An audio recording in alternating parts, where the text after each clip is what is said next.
This is Gospel Music Today. We're at the Mabee Center in Tulsa, Oklahoma for Singfest 2009.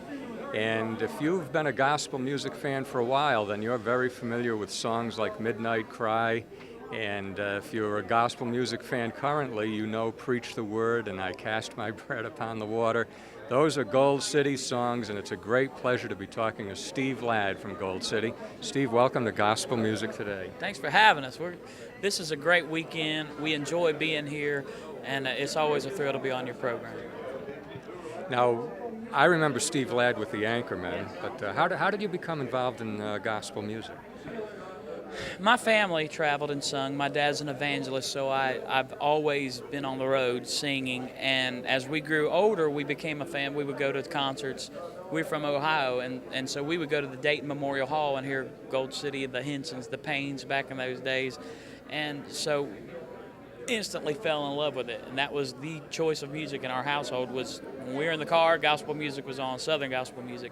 That's all we bought, and just when I heard Gold City at a very young age, about 7 or maybe 9 or 10 years old, I fell in love with Gold City.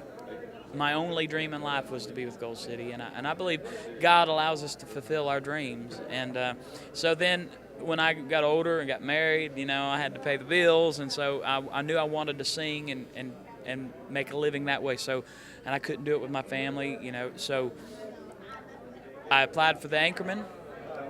Got the job that night when I went and tried out, and spent 8 wonderful years there. I was there 8 years, and saw a lot of people come and go, but I grew there, learned how to be a quartet man. That's a term that quartets will use when they try to hire somebody. He's a good quartet man, and that's just a term where you're not going to sit and complain if you broke down on the side of the road, or if you have to get up and sing on a Sunday morning, or help do something. I just learned how to be a quartet man, learned how to appreciate traveling. And it prepared me for being here.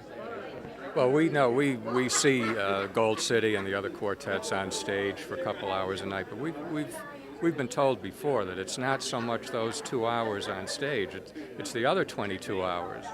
That's it. That people when they come to a concert, that's all they see is the hour and a half, 2 hours on stage, and they see the lights and the crowd, and they see us at our table, but they don't see that.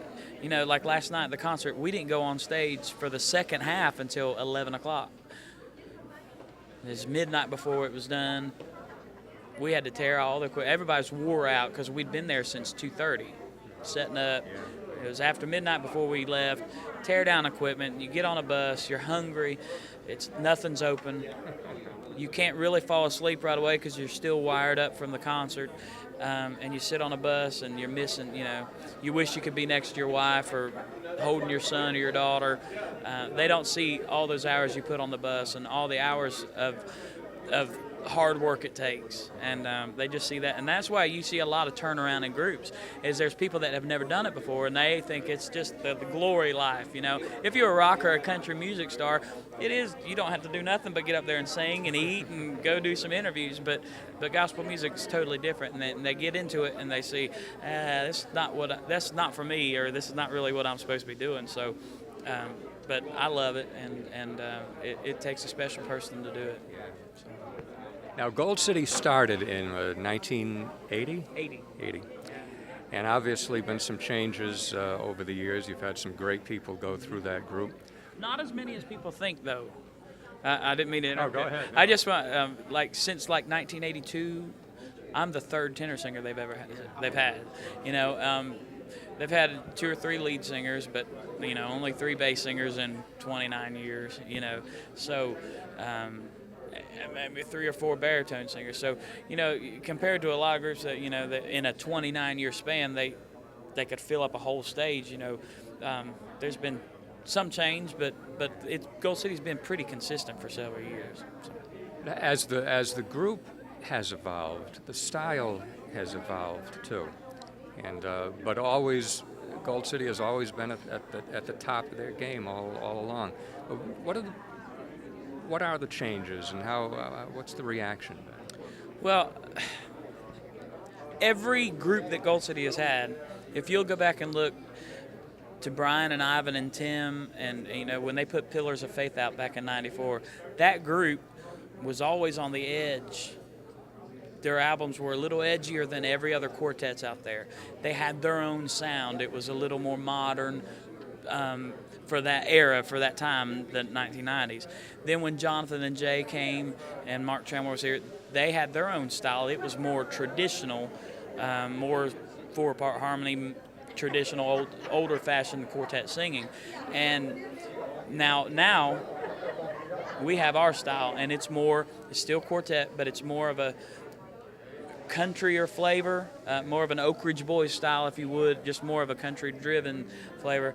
And people think, well, y'all have changed. But if people will really look back and see the different groups, they each had their own style, and if it would do us injustice and Gold City injustice if we were to try to copy the Jay and Jonathan era.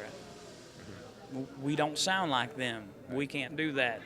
We don't sound like when Brian and Ivan was here. We can't do that. Now, we still do Midnight Cry, and we still do songs from those eras. We put our own flavor on them. But we want to have, for in 20 years when people look back and say, when Steve and Bruce and Danny and Aaron, they had their own style, But it's still true to Southern gospel music. We're not doing any weird stuff. It's just, this is 2009, and we like to push ourselves like every other group in Gold City has pushed themselves. Right. I'll tell you a little story. When you guys came to Rhode Island, when we were in Rhode Island, we had a wide variety of people in that audience, of course, but the vast majority of them were not longtime Southern gospel music fans in that area of the country. So I had someone come up to me after you guys had left. This is a retired police officer, big, strong guy, who said, when you guys sang "I'm Not Giving Up," he had tears in his eyes.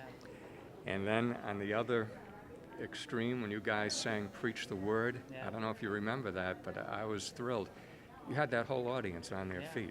And it wasn't because that was their all-time favorite song. They heard the performance, and they heard the words, and it brought them to their feet. So, and that's why this music will last forever, because and that's one thing that we can adapt. We can sing an older song like "Giving Up" that's been out for 15, 16, 17 years, and put our flavor on it, and people that might not be used to this kind of music, don't remember music 20 years ago in this industry. It feels brand new to them, and we can do it in a way, and we can cater to the older style, the people that like the older style or the people that like the new style, because we just get up there and sing, And someone might not like this song we're doing, but if they'll just wait, the next song we do, I'm sure they'll like it, or so. But we love that, and I remember that night in Rhode Island. We had a great time. I love being up in that New England area. I'm a New England Patriots fan, so anytime I can be close to them or anywhere like that, I love it. But we had a great time up there. Now tell me about the newest Gold City recordings. Moment of Truth is our latest CD. It's been almost a year since it's been recorded.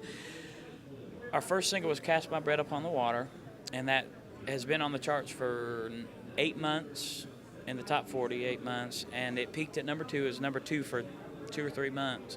And our new single is What Children Believe. We just found out it came on the top 80 chart at number 31, so we're excited about that. But it, to me, is one of my favorite CDs I've ever been a part of, even with the Anchorman or Gold City. To me, it's one of the best CDs I've ever, because there's something, like I said, for everyone. We've got an old J.D. Sumner song on there that's more of a bluesy, older-fashioned style song. We've got country. We've got a little middle of the road. I mean, there's just something for it, but it's still all 4-part harmony, male quartet singing. And some of the best songs I've ever been a part of are on this CD. And that's the best response we've gotten in a long time. So. Well, you guys are the best. And Steve, thank you very much for talking to us on Gospel Music today. Thank you for having me, even though I don't have a tie on. I feel underdressed. But we just got done setting up and doing sound check. We appreciate you having us. Thank you for what you do for gospel music. God bless you. Now back to more Gospel Music Today.